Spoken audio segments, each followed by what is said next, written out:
Welcome to the Virginia Carolina Deer Tracks Podcast. I'm Mike Davis, and I am here to talk about everything hunting, hunting land, and the great outdoors in both Virginia and North Carolina. Thanks for tuning in. All right, everybody. Welcome back to another edition of the Virginia Carolina Deer Tracks Podcast. And feeling very lucky today to have a special guest on with us, Mr. Kenneth Lancaster from the Give and Right. How you doing, Kenneth? Man, I think I said it earlier. If I was doing any better, it'd have to be two of me. It's been a good year. Man, that's awesome. That's awesome. I'm sure everybody is picking up on your background there. Just a quick note before we got started. Kenneth suckered me a little bit. He was outside, had this little cabin looking thing.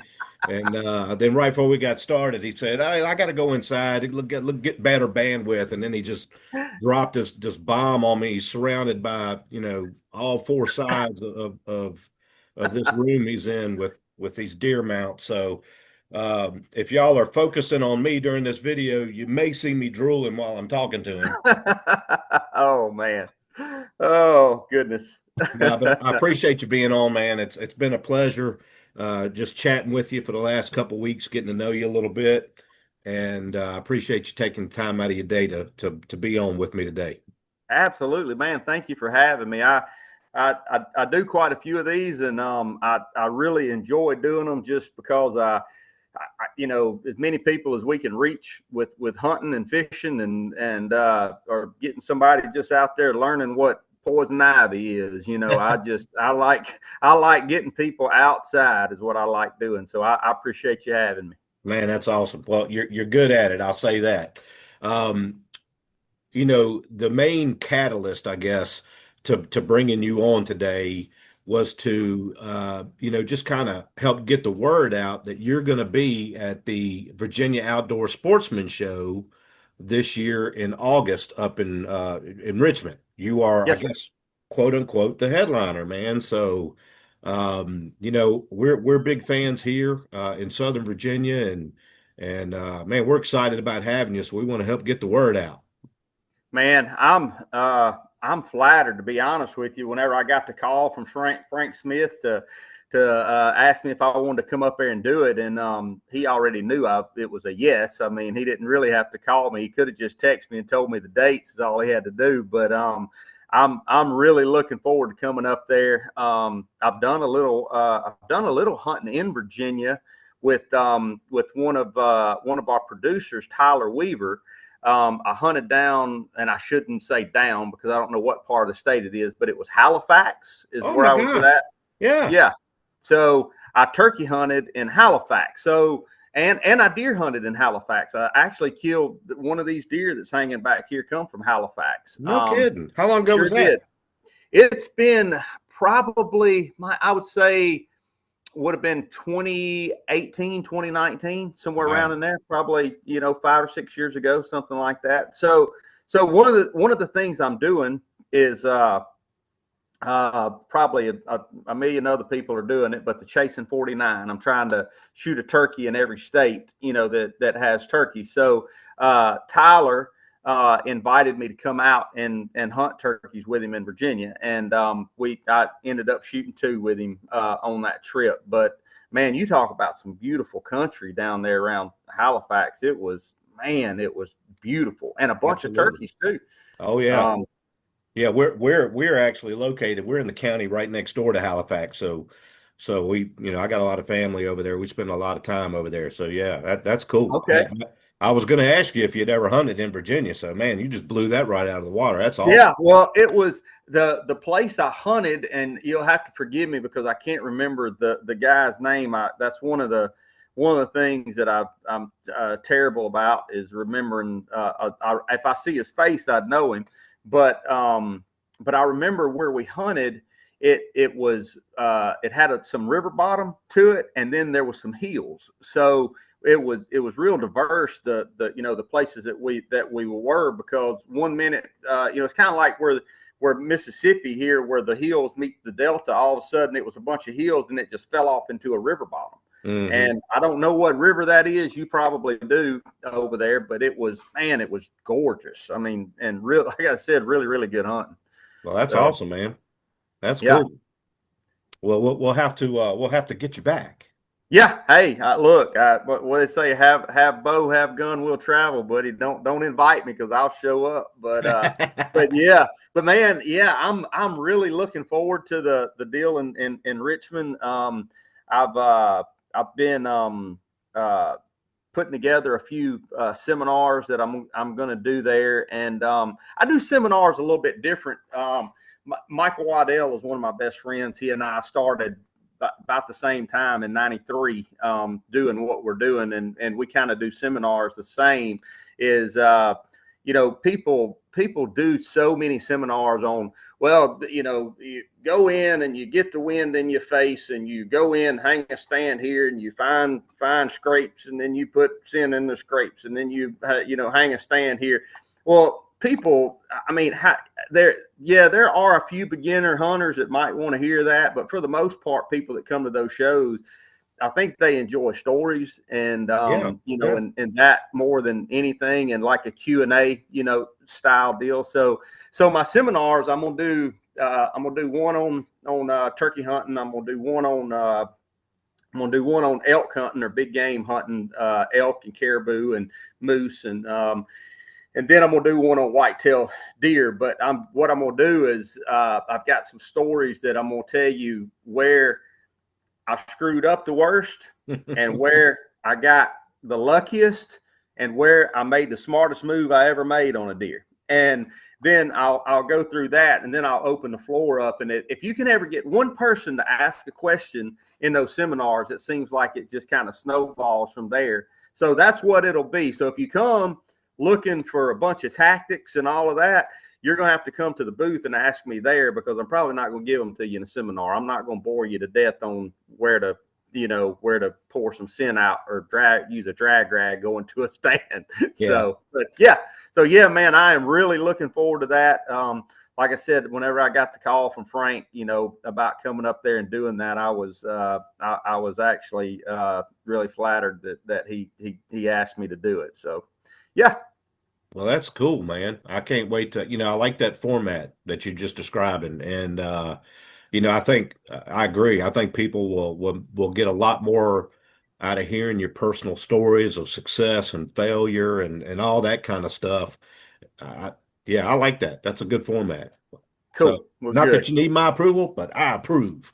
Hey, look, that's all right from you in Virginia, and that's what I need. I need somebody from Virginia to tell me I'm doing it right.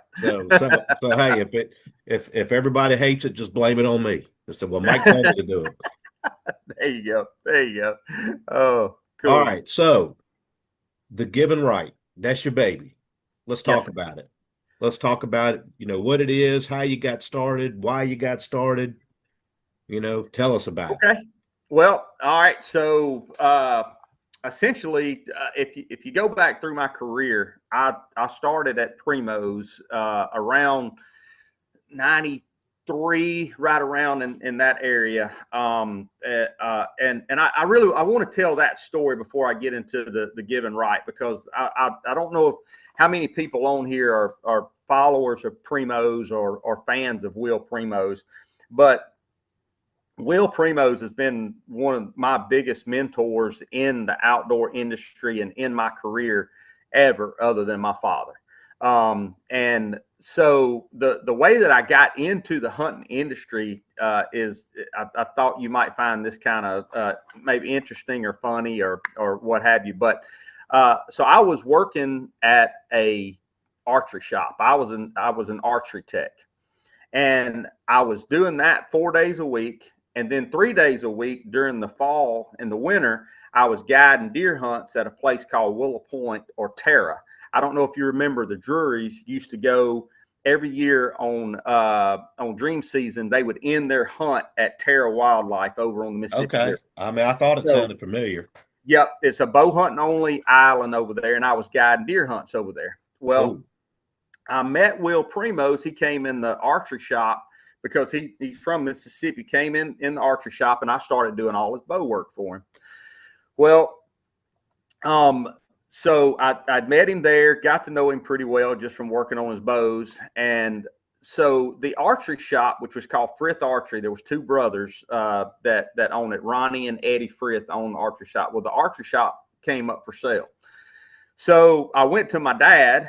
I was 20, what was I, 22, 21 or 22. I went to my dad and I told my dad I wanted to buy this archery shop.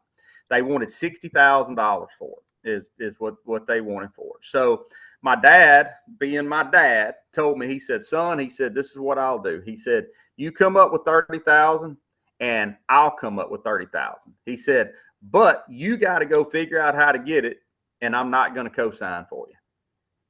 I said, okay, yes, sir. So I went down to Byram, Mississippi, to this little place. It was Deposit Guarantee Bank. And it was a little trailer, just I mean, you know, like you see on these like oil field trailers, little bitty trailers. Mm-hmm. That was what the bank was. I went in, and the guy that was the loan officer's name was Jack. I remember it like it was yesterday. So the lady, you know, took me in the back. I went in, and Mr. Jack was sitting back here, had some little round glasses on. And anyway, I walked in, and he asked me what he could do for me. And I told him, I said, Mr. Jack, I said, I need to borrow $30,000 to buy an archery shop. And he said, okay. He said, well, what do you got for collateral? I said, well, I said, and it's no joke. I said, I got a 92 model pickup truck. I said, I don't know, but $11,000 on it. I said, I got a 870 Remington shotgun. I said, it's got a few scratches on it, but it ain't banged up too bad.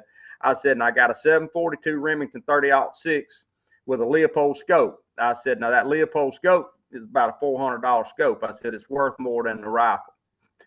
And he laughed, and he said, son, are you serious? I said, that's what I have. And he said, well, son, how am I going to loan you that on, you know?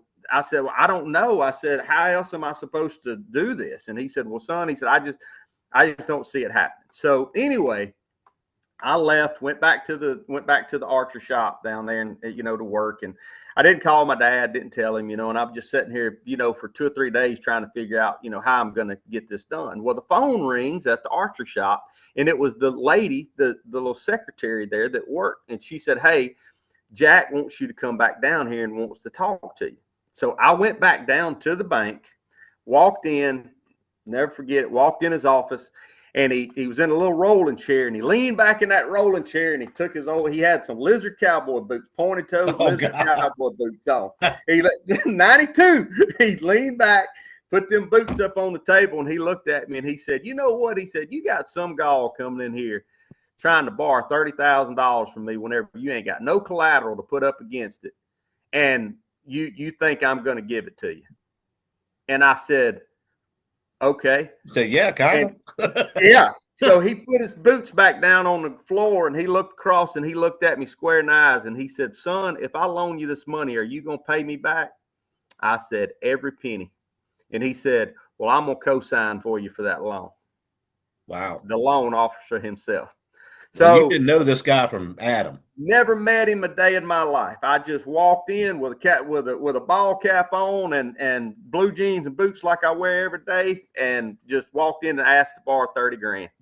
And back then, 30 grand was, you know, not that it ain't it's not shabby now, but back then that was a whole lot of money, you know? Yeah. So anyway, there was no I didn't have a cell phone in 92. Maybe somebody had a bag phone or something, but I ran to the first payphone, called my dad, and I said, hey, get your money ready. I got mine. And he said, well, I promise you I'd do it. He said, get the papers drawn up and let's do it.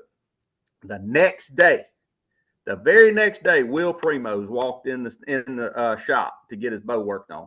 I was all excited about my new adventure. You know, right. I'm fixing to buy this archer shop. So I told him everything that was going on. We went out to the range. At the time, he was shooting a Golden Eagle. You remember the old Golden Eagle bows? Back in the day, it's been a long. I mean, yeah. I haven't seen one in a long time. But anyway, that's what we shot then. And I was working on his bow, and I was telling him about it. Well, we came back inside, and he said, "Hey," he said, "before you sign those papers," and he reached in his pocket and he got a card. Flipped it over, and he wrote something on the back of this card, and he handed it to me. He said, come by my house tomorrow night for supper. I want to talk to you about something. And again, I knew Will, but I Right. knew him as a customer at the store. So, man, I called everybody I knew, told them I was going to supper with Will Primos. You know, I mean, he was one of my heroes. You know, Man, and you you were in know, high cotton, buddy. oh man, yeah. I mean, so this is what this is what you're gonna laugh at this. So I went to the address. I pulled up to that address, and it was a 600 square foot duplex. And I was like, no. I pulled away. I pulled up 3 times before I'd knock on the door because I was like, this man is You Will think Primos. He you lives in a think he was mansion. pranking you or something? Yeah, I was like, he's done, gave me some bogus, address. So I knocked on the door. He come to the door. It was Will Primo. He took every penny he had and put back in his company. He Okay. he drove an old Chevrolet pickup truck, lived in a 600 square foot duplex, and put every dollar he had back in his company to build his company. So anyway, That's I went right. in, sat down.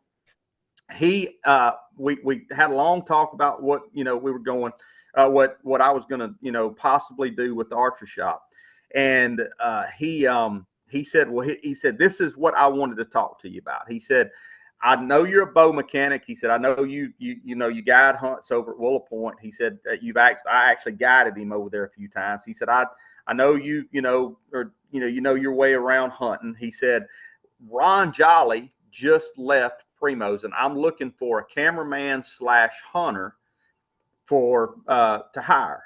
And I said, okay. And he said, here's what it entails. He said, I can pay you $18,000 a year. He said, you can kill 1 elk, 4 deer, and as many turkeys as you can kill that's legal. I was like, holy smokes, So I was like, well, I got to talk to my dad. So whenever I left, I ran straight to the first payphone. I called my daddy and I said, hey, man, this is what my dad was like, 18 grand and you get to kill an elk? I said, yeah.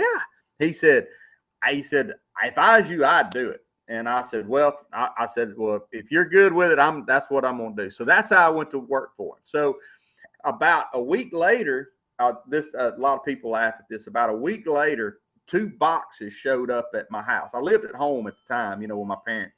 2 boxes showed up. It had Mossy Oak wrote on the top of them. Me and my dad and my mom opened these boxes up, and it was 6 brand spanking new pair of those 6-pocket pants or 5-pocket pants. They had the big pockets on the side. Mm-hmm. It was 6 brand new shirts and a bomber jacket. Man. I laid them all out on the floor. And my daddy leaned back in his chair like this right here, and he had a cup of coffee, and he was sipping on it. He looked down. He said, son, I believe you have made it. You made it. You made it. So anyway, I had to tell you that story. That's just awesome. so you would understand where I came from and how I ended up in this industry. So I worked for Will for 13 years. And then I started a show that was called Antler Insanity. And I had that show on the Sportsman's Channel for 2 years. And at the end of the show, and Michael Waddell always tells me I stole this from him, but I don't remember him saying it. He says that he did, but I don't remember him saying it. Now, I will tell you, he was the first one to say BBD. Down at the Perlitz Ranch, he shot a buck, and he turned to the camera and he said, BBD, big buck down. And then my good friend, I love her to death, Tiffany, she took that to the next level. But anyway, I always used to, at the end of Antler Insanity, I would end the show. I would always say, never apologize for your God-given right to hunt.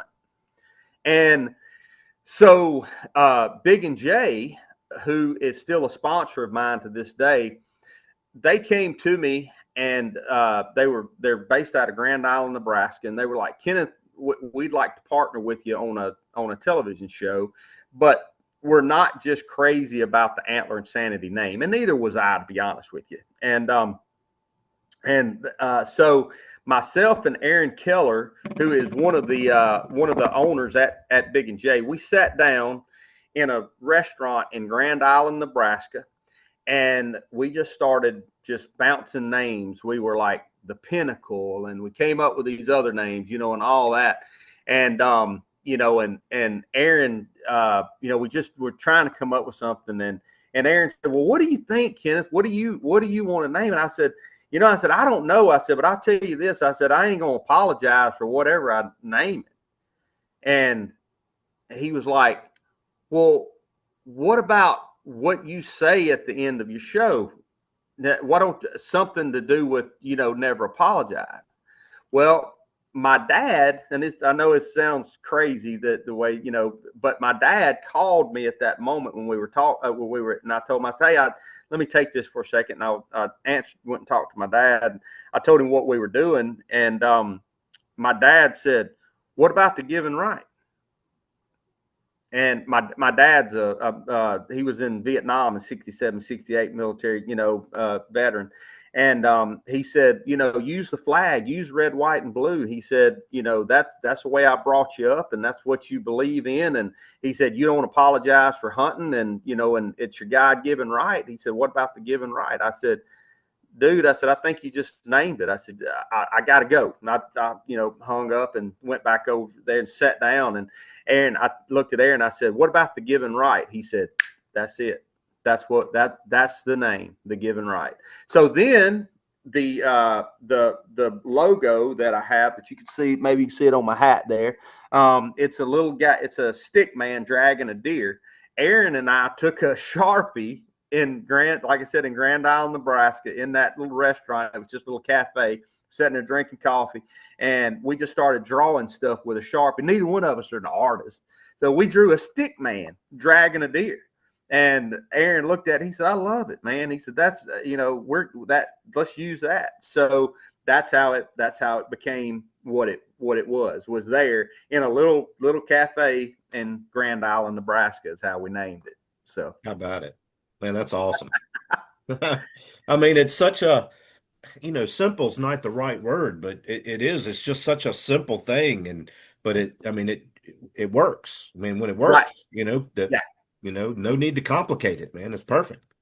Yeah. I mean, that's just something, one thing I always do is I thank the good Lord every time I shoot something, or I thank the good Lord every time I go on a trip somewhere and I make it back home with no, hiccups or, or any of that. I've always stood on my faith, as far as that goes. And another thing that I never have done, not one time, is apologize to somebody because I made a bad shot. I never apologized to them because I made a good shot. I never apologized to them because I killed something too small. I never apologized to them because I killed something too big. I mean, it's hunting. So I do this deal on social media that's kind of starting to take off a little bit. It's called Coffee with Kenneth is what it's called. And we spell coffee with K. And I'm kind of proud of it because we actually, and this is a shameless plug, but we just picked up a sponsor for it, Backbone Coffee out of Lafayette, Louisiana, which I'm originally from Louisiana. They liked it so much they wanted to sponsor this social media deal that I'm doing, and all it is just little rants that I do that's 90 seconds long about what I don't like about the hunting industry, or what I don't like about, and it's not, and it's not that I don't care about somebody else's opinion. It's just I'm giving you my opinion, and then you can come under there and comment whatever opinion you want. Like I did one the other day that really blew up. It was the biggest one that I've done so far, but it was called Hunters Hating on Hunters. And one of the things, and we can get into social media a little bit later if you want to, but one of the things that I fight more than anything is I'll do something and post it on social media, and there may be a 1,000 comments under it, and out of those 1,000 comments, 700 of them will be a fellow hunter that is complaining that they'll be telling me that I shot it in a high fence. I've never been in a high fence, not once in my life. If you want to do it, I have no problem with it. I don't care. But that's just not something, that I do. But it doesn't matter if the deer. So if you go and shoot a 120-inch deer, it's not high fence. They won't bug you. But if Right. you go kill 180-inch deer, bam, you shot that in a high fence. Or if you shoot one, with a compound bow, then the guy that shoots a stick bow, traditional bow, recurve, he hates you. Well, Right. okay, well, I'm gonna go shoot one with a recurve. Well, you shoot one with a recurve, and then somebody that shoots a longbow hates you because you didn't do it with a longbow. Yeah. And then if you, and then God forbid you go shoot something with a crossbow. I mean, Oh yeah.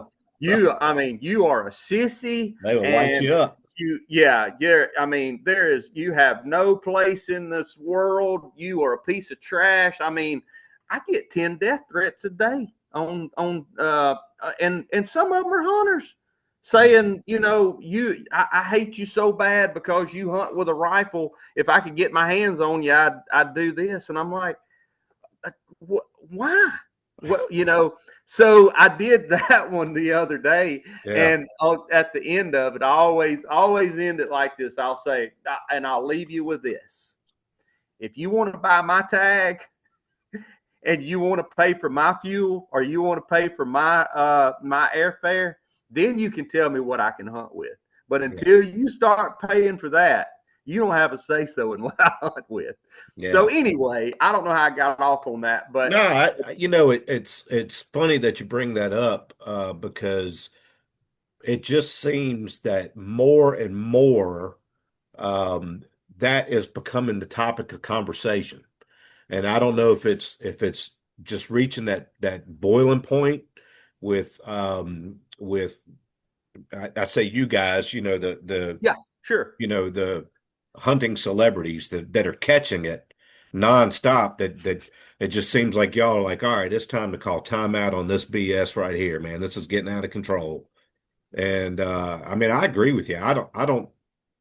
I mean, personally, I think society as a whole is doing that. I don't think it's Yeah, just limited to the hunting crowd. I think, no matter what you were doing, if you were a circus clown, there would be people hating on you for how you're being a clown or whatever. I mean, I think yeah, it's, just I don't know. There's some old quote I think I can't remember if it's been attributed to Mike Tyson or what, but something about how social media or the internet has gotten people way too comfortable yeah, with being disrespectful, yeah. Well, nothing a good, yeah, not calling for violence, but nothing a good, punch in the mouth couldn't correct, right. Yeah. I mean, it's gotten to where not just the hunting personalities, but anybody is so accessible these days. So used to, if like whenever we had the truth about hunting, with Primos, if we did something somebody didn't like, they had to send us a letter. They had to sit down and physically write a letter and say, I hate how you did this. You shouldn't have done it this way. And then sign. Then they had to go buy a 30-cent stamp or whatever, and then drive to the mailbox and put it in a mailbox and send it to you. So Yeah, that was way too hard to do. So they didn't mess with you. yeah, But when that's right. all of a sudden all they got to do is pick this up and That's bing, right. bing, bing, and that just makes you so much more accessible. It And does. I don't mind it. I embrace it. I'll be honest with you. I do embrace it. And like I said, these coffee with Kenneth deals that I do, I enjoy doing them just because it's on topics that I really feel real passionate about. I did one the other day on hunting with kids. I had a 180-inch buck that I had shot, and then I had a spike buck that I had shot. I shot both of them, and I was just saying, if you're sitting in a stand and I showed the spike, I said, if this walks out and the kid just starts shaking and and just, why not let him shoot the deer? Yeah. And instead of saying, you know what, son, no, we're going to wait on a 150. We really need to, he needs to be 5.5. He needs to be 7.5. No, that ain't what you need to do. Right. Now, if you have a piece of ground that you're trying to manage yourself and that's what you want to do, then don't invite that kid to come hunting. Don't let him come to your place and put a deer in front of him that he can't shoot. I just don't think that's right. Yeah. My daughters, I've got a 19-year-old and I've got a 14-year-old daughter, and I could take you in there and show you their walls, and they have some pretty impressive walls. But they also have a corner over there where they have a bunch of 4 points and spikes and 6 points and Yeah. smaller 8 points that got them to where they're at right now. And if you talk to them, they'll tell you they have the dates wrote on the back of them and when they shot them, and they'll tell you that one right there, I was just excited as I was that one, right there. Heck And yeah. my little one right now, I say little, she's 14. I still, if I put her in a stand with a bow, sometimes I only want to give her one arrow because she'll shoot everything walks underneath her. She got too much of me in her. Yeah. Well, especially with the kids, I mean, or even with novice hunters, man. I mean, we all had to start somewhere. Yes. It's unrealistic to think everybody's going to start on 150 plus deer, 4.5 years old and older. I mean, if that's the benchmark to get started, the hunting population is going to dwindle very, very quickly. You know, Yes. you got to get in there and get your feet wet and get that heart pumping and learn all the skill sets, all the tracking and you know dealing with the shaking while you're trying to put the sights on that thing. You got to go through all that. That's part of the process that we all go through. Exactly. I mean, my kids from a very young age, I um I would make them on our place here before they would, go to a stand. I'd let them pick their stand, but I would make them actually look at the wind and figure out which wind that we had that day, and then decide, where they were going to do it. And I wouldn't let them do it with an app.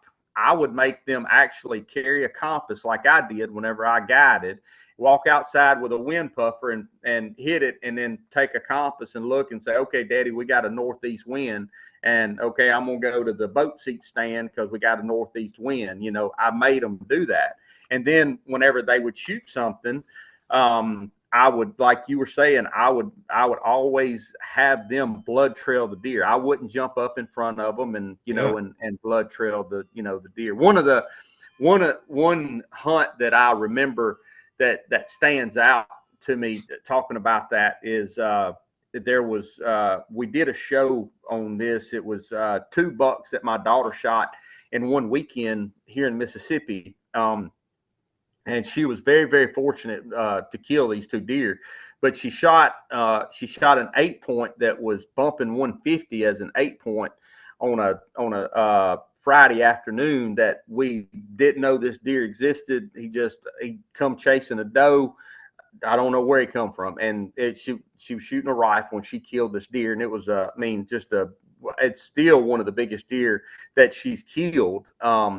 But the very next afternoon, we were hunting a food plot, and a big 7-point come out. And I mean, he's just a big old framed, probably 130-inch 7-point, framed up deer. And so she shot him, and she hit him back with a rifle. She got nervous, and she shot him. She shot him back. I shot him through the gut, and so the deer run off, hunched up. Well, we waited as long as we could wait, and a rainstorm was coming in. Well, we were right on the bank of what's called the Big Black River here. And the Big Black River, the water was out of its banks. And I told her, I said, I really don't want to go after this deer because I know where you hit it. I want to leave it until tomorrow, but I know it's going to pour down rain. And we're not going to have any blood. We're not going to have anything to follow. I said, we really need to go look for this deer. So we started blood trailing the deer, and I had her in front of me, and we were easing along, and I heard some rustling, and I just happened to turn and look to my right, and this deer was laid right next to the water. All he had to do was just put like that, and he's in the river, and we're going to lose him. Yeah. Well, the deer's got all fours underneath him. He's got his head, kind of up like this, and she's got the rifle in her hand. Well, she's only like 12. She goes to hand me the rifle, and I said, no, no, no, no. I said, that's your deer. You have to shoot him. And she was like, no, she was just really nervous. And I looked at her. I said, Grayson, kill the deer now. Shoot the deer. So she, knocked the safety off, boom, and shot him through both shoulders, and the deer, died right there. Well, Mike, I don't know what it was. It must have been the emotion of us trailing the deer, but she started crying. I'm talking about like almost uncontrollably crying. And I have a picture here. It's actually hanging in another room of her, that the camera guy took a picture of her, and she's got her arms around me, and you can see the tears just rolling down her face. And I was like, oh my God. I said, I just ruined her. She's never going to want to shoot another deer. And so she finally calmed down, and I kind of pulled her off to the side, and I was like, Grayson, what is it? She said, I can't explain it. She said, just the adrenaline that come up in me, and I didn't want him to get away, and then he didn't get away. We got him, and then it all just come out. And I said, so it didn't bother you? She said, no, you don't understand. She said, it's tears of joy, but tears of just I was so anxious that, trying to. So anyway, that hunt right there is one of those that, that kind of put her to that next level in hunting. She really, become, I'm not going to say a better hunter, but she understood a whole lot more about what it was to take an animal's life. It's one thing that you were doing, and to stay persistent on one, if whenever you blood trailing one, and then to have to actually make that last shot, and be able to do it. So anyway, that's, I don't know why I told you that whole deal, but it's just one of those. It's just special to me, Well, I mean, I think that's part of, gosh, how do I want to say this? I mean, we've all been through something similar to that. We've all Yeah. felt those emotions. And Yep. I think that's a lot of what kind of brings us all together as hunters, that camaraderie, is because that's the kind of thing that it's very hard to explain that to a non-hunter. Yeah. They don't, Yeah. they understand the words, but they don't understand what that adrenaline dump feels like. No, When you get they those have incredible shakes, and it's after the fact, and that after. Yeah. and that emotion just runs through you. Somebody that hadn't been through that, you just can't explain it to them. No. And No. I think that's part of what kind of helps bring us all together, because it's like, Yeah. hey, we know what I know what you're talking about, and it just floods my memory banks with all the times that I've been through that, and I got goosebumps just talking and hearing that story, because of all of that. So there was nothing wrong with you bringing that up, brother. I enjoyed that story. I'll tell you something. So she is in pre-med now in college, and she went to school on a full ride scholarship, shooting a shotgun, shooting sporting clays, trap, and skeet, and shooting a bow. So she travels all over with the college, shooting sporting clay events, skeet and trap, and then she went to Vegas this last year. Levi Morgan is a friend of mine, so Levi kind of helped her out there in Vegas, and she shot out there. And then she went to Lancaster this year and shot in Lancaster, Pennsylvania, up there at that shoot. Yeah, And the she classic. came out of there 5th in the world, and Wow. at Lancaster. So Holy moly. so she's I wish she was here. I'd make her jump on here. She's really shy. My 14-year-old's not shy. She's like, she would be on here telling you all kind of stuff. But she, every time I tell that story about how she got her, her scholarship, she she's all, I'm not that good. And I'm like, well, you won 5 state championships, with a bow and a shotgun. You won the Southeast MSSP with a shooting. So with MSSP, they shoot 100 rounds of sporting clays, 50 rounds of trap, and 50 rounds of skeet. So you have a total of 200 that you can possibly shoot. 2 years in a row, she shot a 199. 2 years in a row, and that's against all the guys and the girls. She, Oh, you know, wow. she won it. You know, that wasn't just in the women's class. So anyway, but yeah, so You're not proud, are you? not at all. I didn't No, think so. no, no, I no. didn't think And so. I'll tell you, probably what the most proud thing about it is I coached her. So I was the head coach at school. So I coached the shotgun team and the archery team. So that's what I tell her all the time. I tell and she's all and look, we'll go shoot a sporting clay deal. We shot one the other day. It was myself, Will Primos, Brad Ferris, and another friend of mine that's a doctor, and it was me and Grayson, and she smoked me. She won the whole shoot, but she beat me by like I forget. It was like 16 targets. I hate to say that on here, but she beat me by like 16 targets on the sporting clay deal, and so they called her name out. She goes up there and gets this big cup, you know. And Will Primos thinks she's made of gold. He actually Will Primos wrote a book on sporting clay shooting. I don't know if you know that, I but did not know that's that. No. how big he is in the sporting clay. Wow. So anyway, he walks around with his arm around her like he coached her, and I walked over there to her and was picking at her, and I said, the only reason you shot that good because I taught you. And she said, well, if you taught me, how come you can't do it? And I said, you have a point. I mean, you really do have a point. So anyway, yeah. We all want our kids to have a better life than us, and to kind of take the family, take the next steps, and be better than us. But I want it to happen when I'm older, not while I'm still, Exactly. right, Yeah. not while I'm still functioning. Wait till I'm like Yeah. 80, then you're better Yeah. than me. Okay. Exactly. Yeah. That's like my youngest daughter. We were talking earlier. She got invited to play in a showcase tournament by LSU in Oklahoma City right now, the finals are going on with the College World Series right now in softball. So she got to go and do that.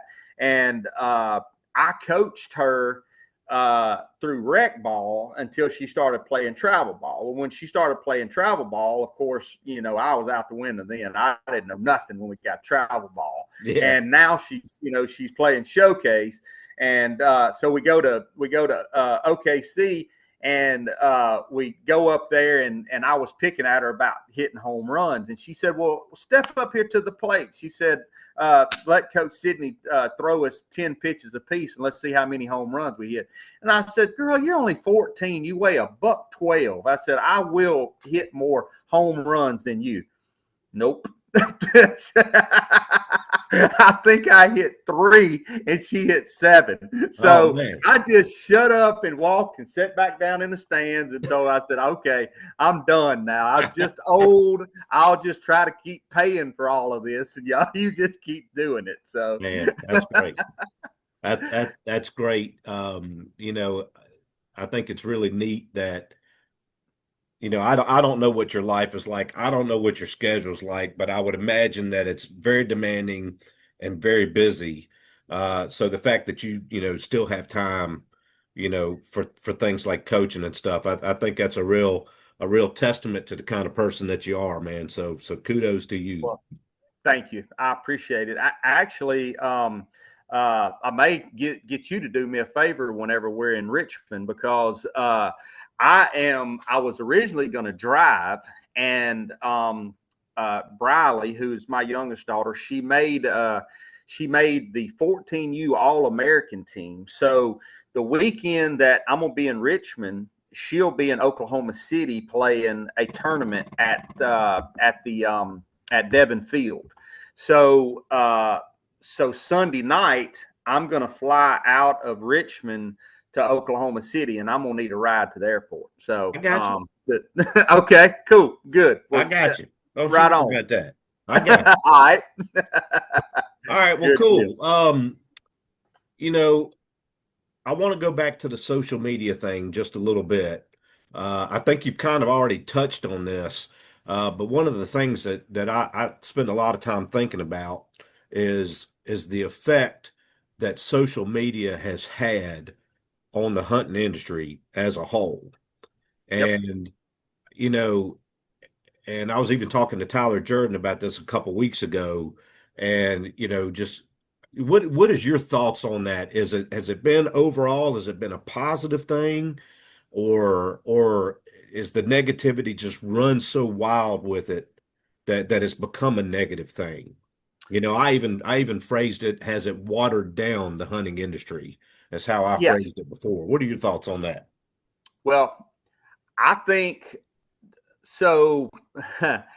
I the way that I have to address this, I have to address it and and let you know that I have no ill will towards anybody from what I'm going to say here. So because I'm an OG with the white beard, and I've been in this so long. What social media has done for the hunting industry, it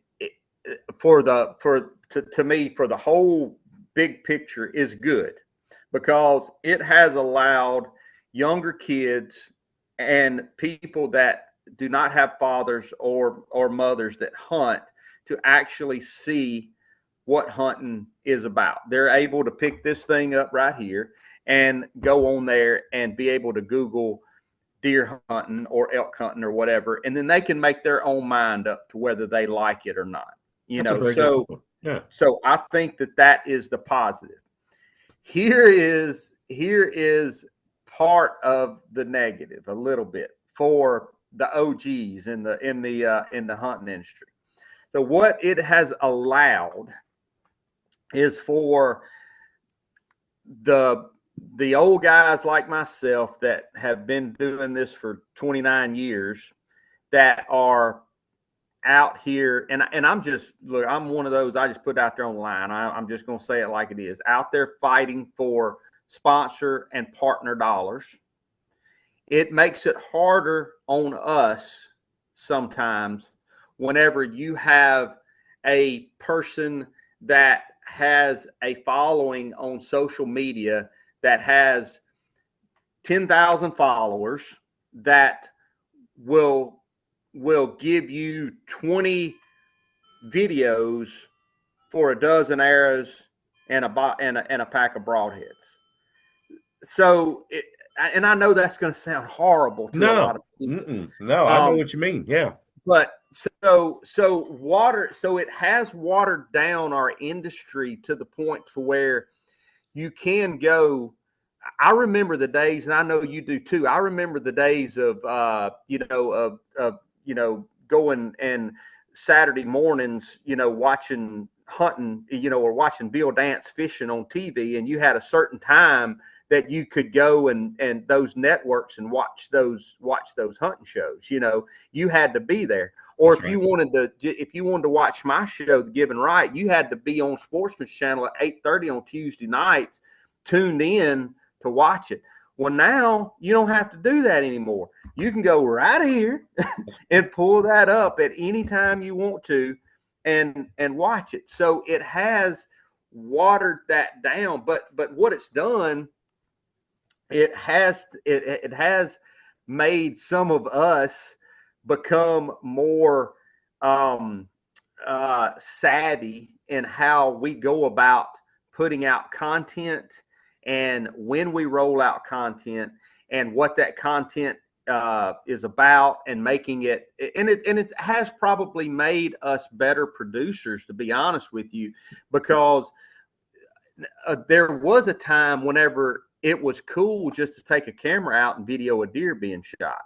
Well, now everybody's doing it. Right. I mean, they're doing it with their cell phones, and getting millions of views if it's a really cool hunt. So now we have to be very careful in how we put stuff together, and have to take it to a higher level on how we put it together, and put it out there for just say a partner like a Browning or or mossy oak or real tree or what have something.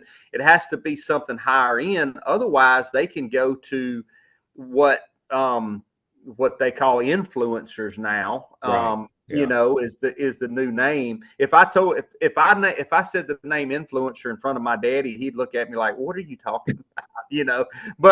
But you have and some of these influencers are great. Some of them are killers. I mean, some of them are legit. I can take them down here to this pine thicket and drop them off with a climbing stand and a bow and arrow and go in there and tell them to kill a deer, and they can go in there and kill a deer. But there's a lot of them that I can take them down here to this pond that's got brim in it and give them a box of crickets and a fishing pole, and they couldn't catch a brim. But they gonna sit there and tell Right. you how to do it. That's So, right. and I'm not naming any names because some of them are really legit people, and I get along with them, and I have to stay on top of social media myself, and doing stuff on there. Otherwise, this is what Mark Heck is my partner on the Give and Right, and him and Layden Force, both of them, and they are both killing machines. I mean, if I put them up against anybody in the elk woods or deer woods and turkey woods, they if we got to kill something to eat it, I'm going hunting with them because we gonna survive. Um, but there's some of them that, man, I just don't know how they got all those followers. I just Yeah. don't understand it. Now, there's a few of them I do know how they got the followers, and I don't want to get them like that. Right. So, but with our social media, we try to keep our social media, we try to keep it entertaining. We try to keep it as educational as we can without it being boring, like that. But you have these guys that guys and some girls, and look, there's some legit girls out there that are killers. I mean, Hmm. Oh yeah. I mean, you take Maggie Williams and some of those girls, man. I don't want to go stand in a duck hole beside her and try to outshoot her, and shooting ducks or blow a duck call and try to make it. I mean, I've been blowing duck calls since I could breathe, but I don't know if I can blow one as good as she can. She can blow the reed out of one. She's legit. Yeah. But there's some of them that's not. And I just hope that the younger crowd are able to weed through that and understand that they are there just for the views, and they're not there for what you and I still love, and that's to hear a turkey gobble at daylight, whether we kill him or not, Right. Yeah. and and to go and watch a cork go under whenever you drop it in a brim bed and catch a big shell cracker. I still love to do that, and I still love to hear a squirrel dog, and bark up a tree and shoot a squirrel. I don't have to go and shoot a 190-inch deer every time I go hunting to enjoy the outdoor. Does that make sense? Absolutely. 100% it does. And I think there's two points I want to make here. Funny. One, I was going to ask you if you thought you were an OG in the hunting industry. And you went ahead and said it. So I think that's great. Uh, but the other point that you made, kind of talking about authenticity, right? I guess that's a way I would summarize what you were just talking about. And there was one episode of yours that I mean, there's a lot of them that stand out, but this one I just kind of hung my hat on. I think it was season 10, and I think it was called Colorado Madness is what this episode was called. And you were out there bow hunting for elk. Mm-hmm. And there was just a lot of things going on in that episode that just, man, I just thought was amazing. Just you had I'll just briefly summarize. I mean, you had a couple of close encounters where, you can't judge the yardage on TV, but man, they looked close. And like one just came on the wrong side or, whatever the case may be. And then later in that episode, you had a shot on one and you missed it. And and then turned around, I think, and it might even been the same morning. Then you ended up actually getting one, and you're going to recover that elk, and you're holding your bow up. The quiver is 100% empty. Unloaded. You know, Yeah. and and actually, I think on that one you may have had to do a follow-up shot because I think you hit him a little Yep. bit low or something. I know the one you're talking about. Yeah. And I mean, I'm like, man, what a great example of all the peaks and valleys that you go through as a hunter. And sometimes, like you said, with all the social media, everything is always so perfect. Everything is Yeah. always the 190-inch deer and everything just plays out to the script. So to see, excuse me, to see you go through the reality of it, the reality that we all go through of, hey, that elk or that deer's not always going to pop out on the side that you want him to.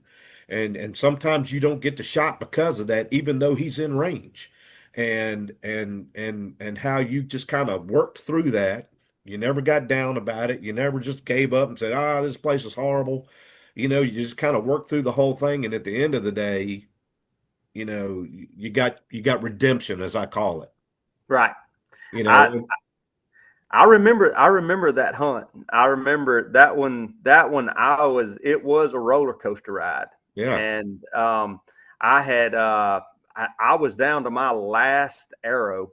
I actually had to go and pick an arrow up out of the dirt to go and make a follow-up shot yeah. on that elk.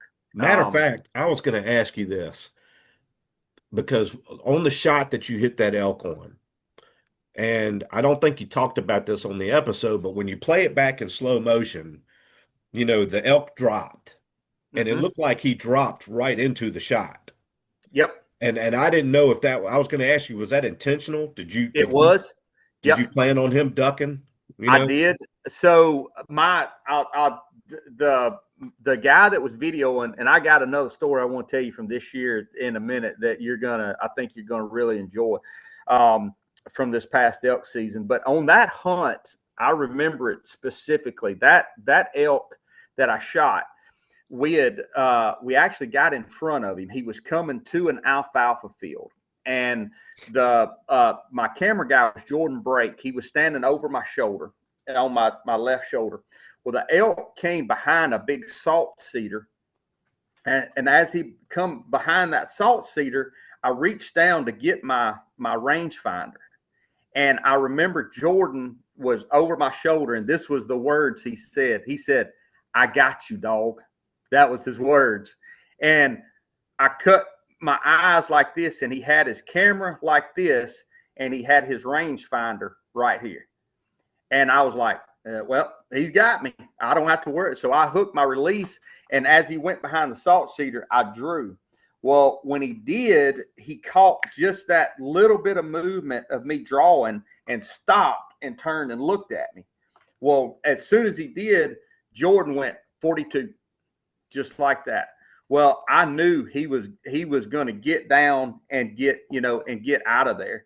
So I shot him. I mean, I actually put my 40 about that far underneath his belly, because I knew he was probably, those big jokers at 40 yards. They can drop this much. Yeah, And when I released it, I remember releasing it going, I might have messed up in my head, that I might shoot under him. And I remember him ducking and whirling, and it hit him, and it hit him in the heart. But those animals have such a will to live. It is unbelievable. And I'm just one of those guys that I can't stand to see something suffer. I think it's our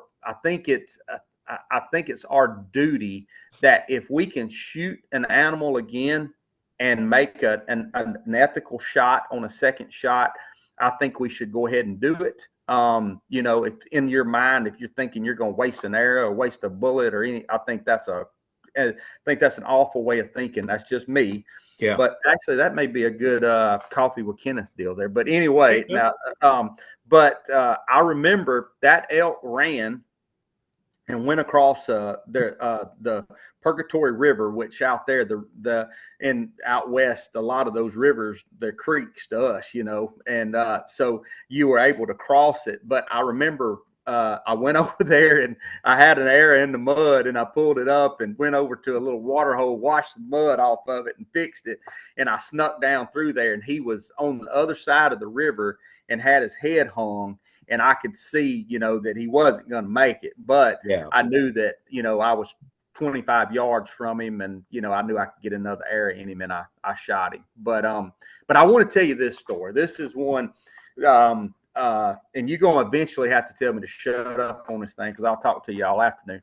But this year, in the same place where we were hunting, we had called this particular elk that I shot. I'd called him up 2 days prior to the day that I shot him, and I had him at 15 yards, and I couldn't get a clear shot on him because of some brush and stuff, and I just didn't, even at 15 yards, I didn't feel comfortable taking a shot, and I let him go.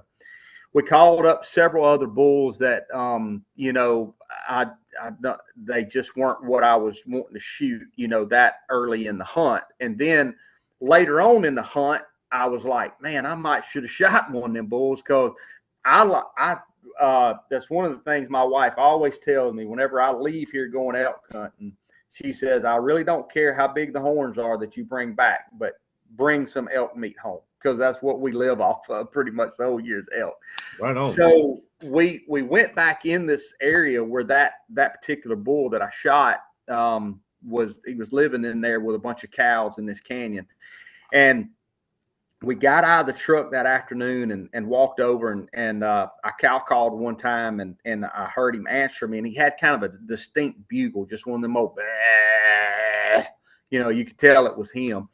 Well, he was moving kind of out of some coulees down into some alfalfa fields down in the bottom, but he wasn't going to get to the alfalfa fields till it got dark. So we kind of staged up there in between him and the alfalfa fields and started calling to him, and eventually he broke away from the cows. And it is some of the, out of all the elk I've killed, it may be one of the prettiest hunts as far as him coming.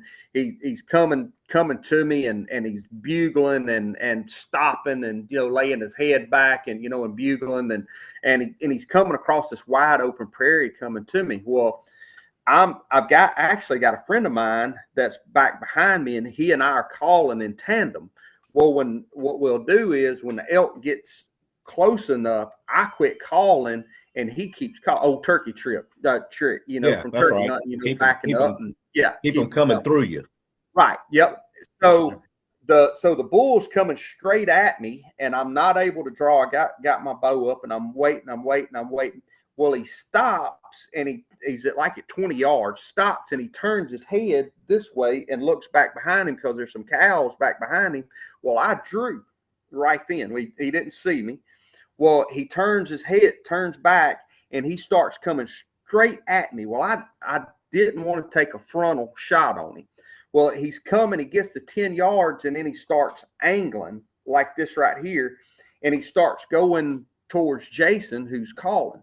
Well, I buried the pin right behind his shoulder, and I'm like, well, when he gets at 5 yards, right there, I'm just going to bury it right there. He's going to be quartered to me slightly, but at 5 yards, I can just put it in that pocket right there and, just drive it, home. Yeah. Well, he gets at 5 yards, and I keep a mouth call in my mouth, because I'm just going to chirp it, just, to stop him.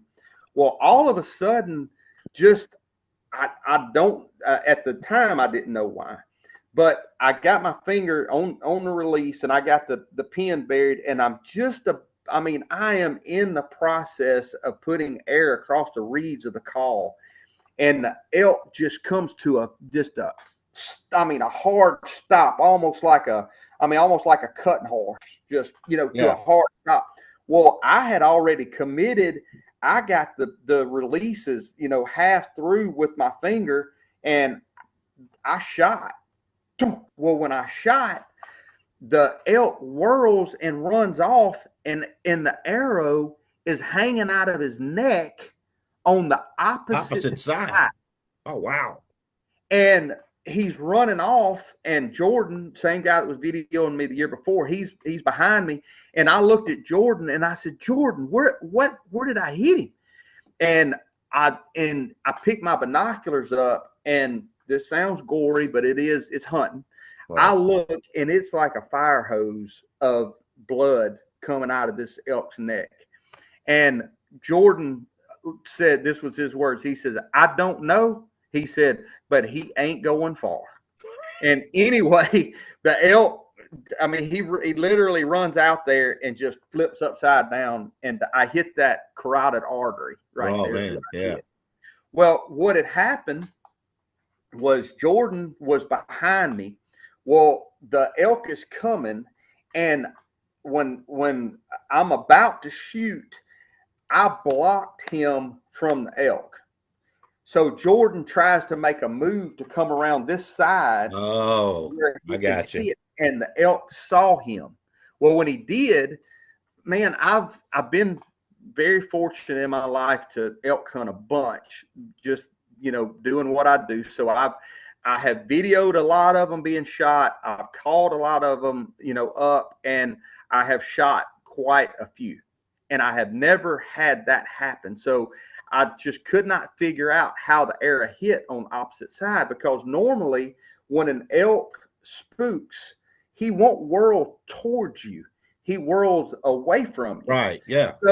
So if you accidentally, so say if you're holding here and you shoot, when he whirls away from you, you'll hit him here and it'll drive all the way That's up right. through it, You'll still and be at the you'll right angle. Yeah. quartering away. Yeah. So anyway, if you take a pin and put it on the computer and you slow it down and you put that right where I was holding on his, right behind his shoulder, and put it in slow motion, he whirls towards me. The arrow goes right by his nose and hits him right there on the opposite side. Wow. So anyway, I looked at Jordan. He looked at me and he's like, "What are we going to do?" He said, how, and I said, "We're going to show that." And he said, "How are you going to show that and get away with it?" I said, "Jordan," I said, "this is elk hunting." I said, "I didn't mean for that to happen. You didn't mean for it to happen. I don't." And at the time, I still didn't know that it was him that it had moved. Right. So, I walked up to the elk, and I was extremely happy. He was a really big elk, and I walked up to the elk, and I remember this is how I treated it. It's kind of funny. I don't know if have you ever seen the old movie 8 Mile with um That's Eminem, ain't it? Eminem in it, Yeah. where at the end where he's rapping and he tells all this bad stuff about himself, and then he turns around and drops the mic and he's like, if you got anything else to say about me, you can do it. Well, I kind of took that, not that I'm an Eminem fan or I nothing, mean, were but you rap? The question is, did you rap it? I did not rap it. But if I would have thought about it, I would. Michael Waddell probably would have. But I turned to the camera and I said, "Look, y'all," I said, "I'm not trying to hide anything." I said, "Y'all saw what happened." I said, "The elk whirled towards me and I hit him on the opposite side." I said, "Y'all can beat me up on TV. You can beat me up on social media. You can beat me up on YouTube, wherever you want to beat me up." I said, "But here's the facts. He's laying right there. I'm fixing to go quarter him up, and he's going in the back of my truck, and he's going home. And by this time next week, I'm going to be eating elk burgers and elk steak. So whatever y'all want to say it." And, that thing got like 2 million views. And for the most part, they were good. But if I hadn't have said that, if I would have walked up there and tried to cover for myself, and say, "Well, the elk did this and it wasn't my fault," or this or that, if I'd have tried to cover that up and not take responsibility for what, had happened, that's when people start beating you up, I Yeah. think. So, Well, I think that is just another example, just tying it all back to the authentic. Oh God, I can't even say it Yep, now. I know the Being word. authentic. Yep, I'll just say being authentic. How about that? there Uh, you go. but again, I think that's part of what separates you from the crowd a little bit is because you're just out there. That I mean, here it is. Like you said, never apologize. This is who I am. This is what I do. Take it or leave it. This is what we're here for. So I think if you would have had to gone in there and tried to spin it or polish it up, you know, I think you'd have to change the name of your show. Absolutely. Yeah. I wouldn't be living true to myself if I did that. Right. This is, I don't know when it's going to come out. And this is actually the first time I've ever told anybody this, on a podcast or publicly. But, I'll probably have to give away more than people will buy, but I am writing a book. And it is about the evolution of hunting from the late 80s to now. I'm getting permission to use the word truth from Primos because they own the word truth, but Will has given me, and the name of the book is called Almost the Truth, is what I'm going to call it. Well, So yeah, anyway, okay, man. yeah, I'm looking almost forward the to that. truth. Yeah. So anyway, I like I said, I might not. I'll probably have to give them away, but it's something that I always wanted to do, and I've kind of kept. Do they call them memoirs? Is that the right word? But I've written a bunch of stuff down, and and I had to go back because whenever I was younger, all I was doing was. I was trying to kill a turkey and hang him up in a tree and go around the corner and try to call one up for somebody else. So I had to go back and try to remember a lot of Yeah. that stuff. And Will has helped me a lot and helped me remember a lot of those things that we did, whenever I was younger. We actually did and you can go and Google it if any, I say Google, you can go to YouTube. If anybody's interested, the Discovery Channel did a documentary on me at one point. I had my show. I was the only hunting show on Discovery Channel for a little while, and then it went left as you can imagine, and it didn't work out. But there's a documentary, and Will Primos, Michael Waddell, and my dad actually did the kind of narrated it. But if you're ever bored and you don't have nothing else to do, if you ain't got grass to cut or something, if you want to go and look up, the Given Right documentary, you can go and look it up, and it kind of goes back to where I come from over in Lake Providence, Louisiana, where I grew up over there, and shows all my old house that I grew up with window units in, and all of that and everything, and to where I am now, which still got some window units, but just to where I am. Hey But man, that's all right. I think it's a great story. I've known who you were for a long time, but obviously once we got to talking and planning this thing, I started kind of doing a little bit more of a deep dive, and I'm really glad of that, because there's as you peel back the layers, there's just a lot about you that I find interesting and I like. So well, I've thank you. enjoyed it. I've enjoyed speaking with you. I really look forward to the book. I'm sure it's going to have some great stories in it. Camp stories are always the best, along with the hunting stories. I can't remember which episode it was, but this was another one that I kind of went back and watched, and y'all were somewhere, and y'all were, I don't know, y'all were going back to somebody's house to take showers or something, and somebody, I can't remember if they cut the hot water off or they cut the water off. Yeah, I was in New Mexico. And man, I Yeah, I just got to snickering and giggling because that is exactly the kind of things that me and my buddies would do to each other. yeah, You know, yep, so the yep. question I had for you from that was, okay, so which person are you in the group? Are you the one that gets picked on the most, or are you the one that's doing the picking? I all my life, I have been the one that got picked on the most. All my life as far as in my career. Now I am a prankster. I do like in camp. I like to, do some little practical jokes on people.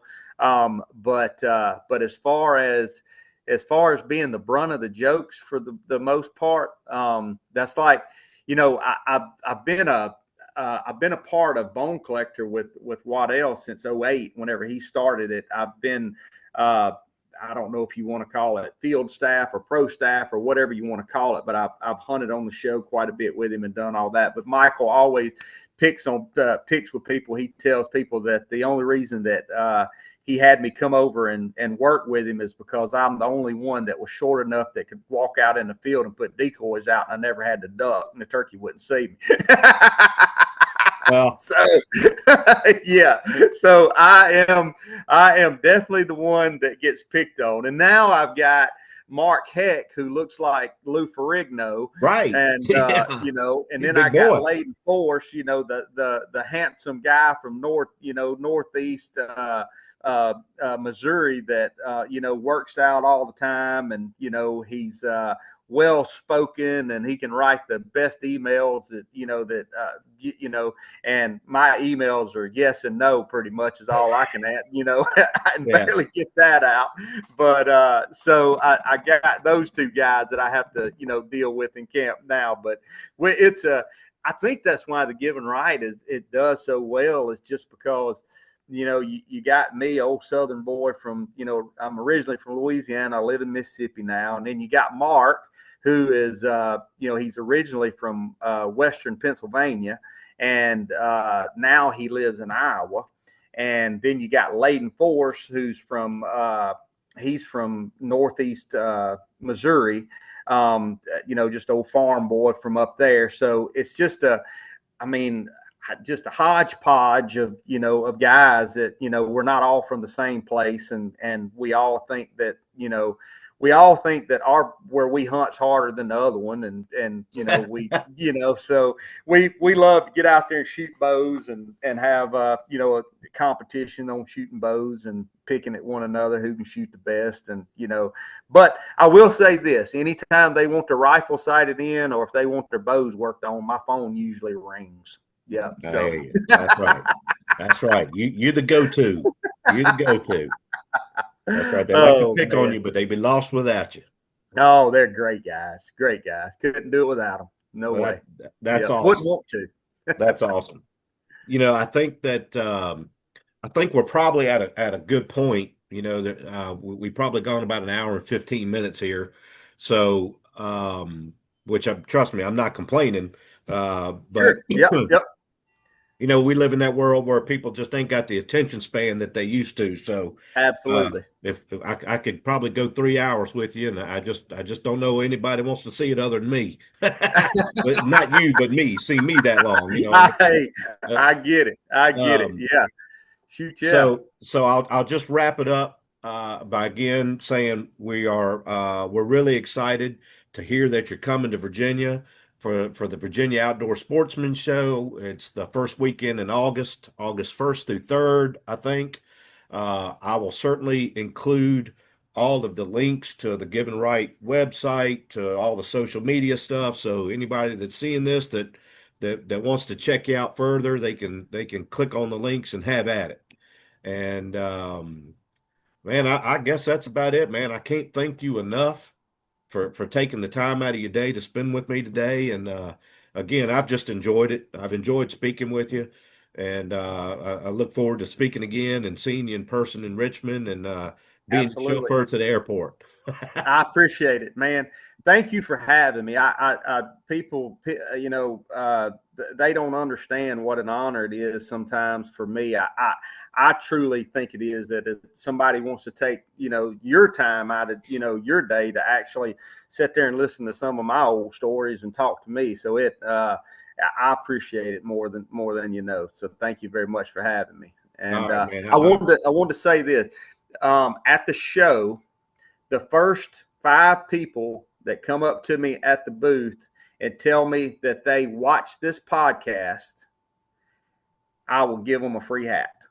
Oh, First 5 people that come up and say they saw this podcast, and they have to name it by name and tell me they watched this podcast all the way through, because they will have to watch it all the way through to hear this at the end. So you got I to watch it got you. all the So way then through. I will be tight-lipped about this. I won't promote this.